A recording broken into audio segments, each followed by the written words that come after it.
네, 반갑습니다. 이계훈입니다. 네, 늦었지만 축하드립니다. 감사합니다. 네, 사선 고지에 오르셨는데 예, 먼저 예. 지역민들에게 한 말씀 해주실까요? 예, 그, 참 어려운 가운데서도 과분한 성원과 지지를 보내주셔서 다시 일하게 됐습니다. 앞으로 더욱더 열심히 일하고 또 많은 성과를 내는 그런 국회의원이 되도록 최선을 다하겠습니다. 감사합니다.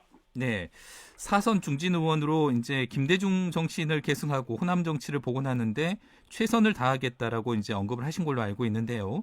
구체적으로 어떻게 하시겠다는 건가요? 우선 김대중 정치, 호남 정치를 복원한다는 것은 이제 김대중 대통령 같은 뭐 전국적인 지도자가 되는 것도 하나 방법이 될 수가 있겠고요. 또 호남의 목소리를 중앙에 정말 굴절 없이 전달을 하고 또 주도해 나가는 그런 역할을 또 하는 것도 그 방법이라고 할 수가 있겠는데 어떤 방법이 됐든 간에 최선을 다해서 호남에서도 지도자가 나올 수 있다는 것을 보여줄 수 있도록 노력하겠다는 그런 취지의 말씀입니다. 네. 지금 국민들의 관심사는 어제 열렸던 윤석열 대통령과 이재명 민주당 대표의 첫 영수회담일 텐데요. 예, 예. 어, 먼저 그 회담 어떻게 보셨습니까? 예, 좀 안타깝게 생각을 합니다. 결론적으로 말씀을 드리면. 윤석열 대통령의 그동안의 불통 이미지, 그리고 국정 파탄에 대해서 정말 심판해야 된다는 것이 이번 총선의 국민들의 목소리 아니었겠습니까? 그래서 이루어진 이제 이 영수회담인데, 그래서, 정말, 소통의 모습을 좀 보여주시고, 윤석열 대통령이 또 아울러서 국정을 정말 민생 중심으로 바꿔나가겠다는 의지를 보여줬더라면, 좀 국민들의 마음을 상당히 좀 안도감을 들게 하고 또 앞으로 여야의 어떤 협치가 이제 추진이 되겠다 이렇게 생각을 하고 기대를 많이 했었는데 뭐 기대에 워낙 크게 못 미쳤던 것 같습니다. 네. 어제 그 회담 장면을 지켜보면서 저는 개인적으로 굉장히 인상 깊었던 게 이재명 대표가 무려 15분 동안 모두 발언을 했습니다. 그 예, 주요 예. 내용과 또 그 의미도 좀 되게 인상 깊게 다가오던데 어떻게 예, 느끼셨습니까? 예. 저는 윤석열 대통령의 이제 태도에 대해서 아마 사전에 충분히 우리 이제 민주당 이재명 대표께서 검토를 좀 하고 나가신 것 같아요. 그래서 정말 해야 될 얘기를 미리 공개리에 국민들한테 또 그것은 결국은 이제 윤석열 대통령에게 전달하는 것 아니겠습니까? 그런 국민의 목소리를 정말 굴절없이 전달하는 모습을 좀 보여서 그걸 통해서 윤석열 대통령의 태도 변화를 좀 유도를 해야 되겠다는 그런 취지에서 목표에서 사전에 그렇게 이제 모두 발언을 충분히 하신 것 같고요. 그건 전략적으로 굉장히 옳았다고 생각을 합니다. 그렇지만은 이제 그에 대해서 대하는 윤석열 대통령의 반응은 또 의외로 무성의하다할까요? 아니면 서로 입장이 다르기 때문에 그 다른 입장을 맞춰가려는 노력을 한 게 아니고 도리어 본인의 생각을 강변을 하고 또 서로 그렇게 하면서 논쟁을 야기하고 이렇게 했던 것이라고 이제 그 후에 제가 발표한 것을 들었거든요. 그런 측면에서 보면 윤석열 대통령이 정말 아까 제가 모두에서도 말씀드렸습니다만은 이 국정을 정말 협치로 만들어 나갈 수 있는 절대절명의 기회를 스스로 발로 차버린 거 아닌가 하는 생각을 하게 되었습니다. 네, 이번 이제 회담에서 우려 개혁의 어떤 필요성에 대해서 공감하고 앞으로 자주 연락하자, 소통하자, 뭐 이런 부분에 대해서는 원론적인 공감대를 이룬 것 같습니다만, 주요 현안에 대해서는 뭐 말씀하신 것처럼 뭐 전혀 입장차를 좁히지 못한 것 같습니다. 예, 이번 예. 회담의 성과는 뭐라고 보십니까? 대통령실에서 발표한 것처럼 앞으로, 또 만나기로 했다는 것.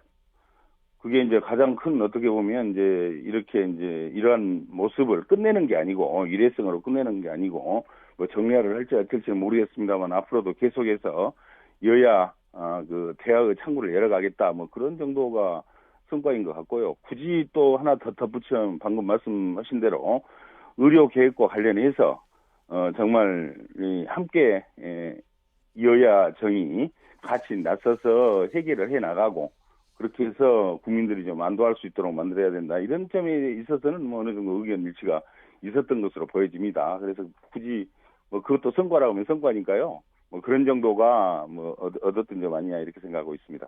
네. 어제 회담을 지켜본 뭐 일부 분들은 비공개 그 뭐 대화 과정에서 윤 예, 예. 대통령이 상당 시간을 답변을 하고 이재명 대표의 발언 시간은 오히려 굉장히 짧았다. 뭐 이런 이제 그 언급을 하면서 이재명 대표가 더 강하게 그 야권의 주장을 언급했어야 되는 거 아니냐. 뭐 이런 아쉬움의 목소리도 있는 것 같은데 그 부분은 어떻게 생각을 하십니까? 뭐, 한 85% 정도, 퍼센트 정도를 윤석열 대통령이 뭐, 발언을 했다고 그렇게 얘기가 나왔지 않습니까?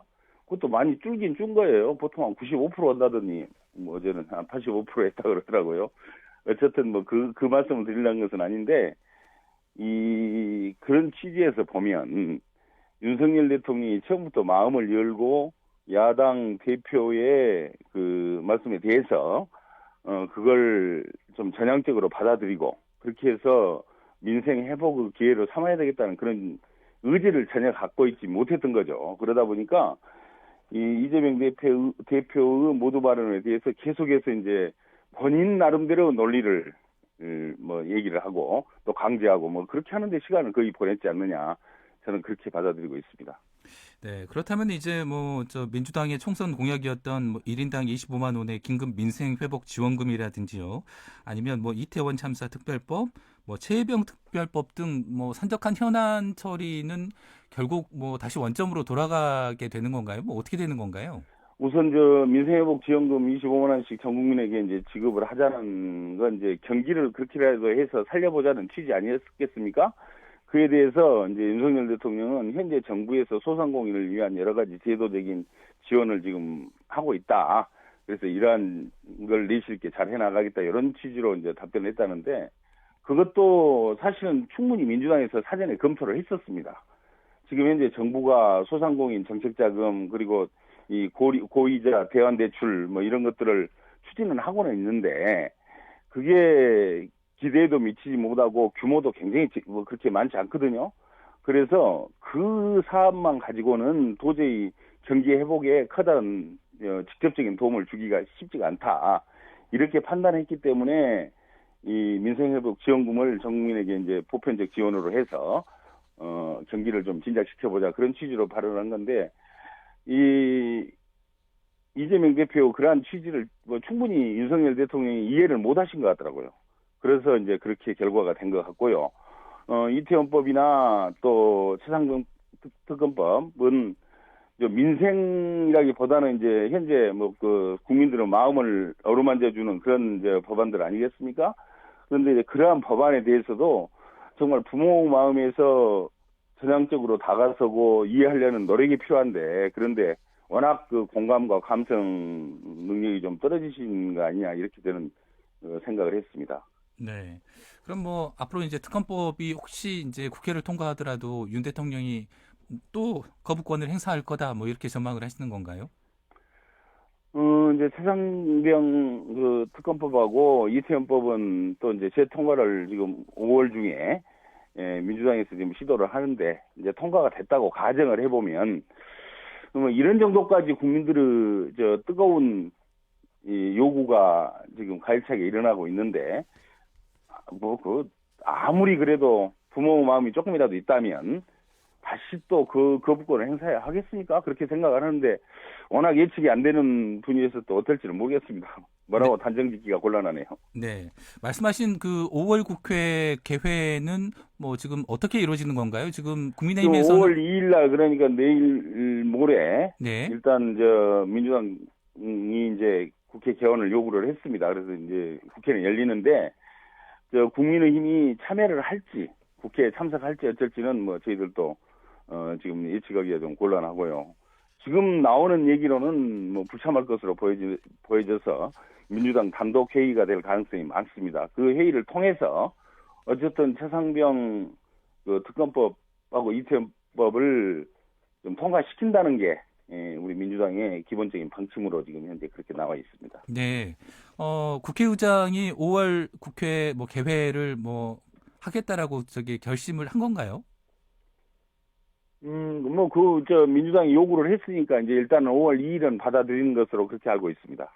아, 네. 다만 이제 5월 27일 날 또 회의를 예정을 하고 있는데 5월 28일 날 예정을 하고 있는데 그 회의는 열릴지 어쩔지는 좀 더 두고 봐야 될 것 같습니다.